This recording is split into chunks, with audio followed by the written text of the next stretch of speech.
François Compaoré et l'affaire Norbert Zongo. Entendu hier à Paris, François ne souhaite pas être extradé vers le Burkina après avoir déclaré qu'il jouissait de la double nationalité ivoirienne et burkinabé, indique l'observateur Palga.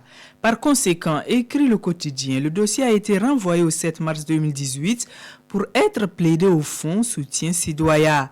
La Chambre du contrôle de l'instruction rendra sa décision après cette audience, précise aujourd'hui au Faso. Et il n'est pas exclu, rassure le pays, qu'au terme de la procédure, il soit extradé au Burkina pour répondre des faits qui lui sont reprochés. Mais en attendant, met en garde le pays, ceux qui ont construit des duplex sur le cadavre de Norbert Zongo peuvent à présent avoir le sommeil trouble, car ils seront à jamais hantés par la peur d'être rattrapés par les fantômes des disparus.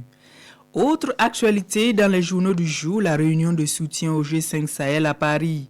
Des financements majeurs annoncés, titre le journal de tous les Burkinabés.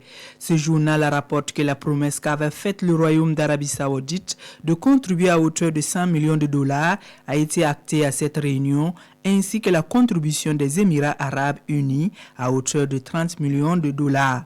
Pour l'observateur Palga, à travers ses contributions, le Royaume d'Arabie Saoudite se rachète une bonne conscience, lui qui est suspecté de financer le djihadisme à travers des organisations dites caritatives. Mais pour aujourd'hui au Faso, c'est Arabie Saoudite versus Qatar via l'anti-djihadisme pour dire que c'est la guerre entre wahhabisme et frères musulmans qui se déportent au Sahel via les pétrodollars des monarchies arabes.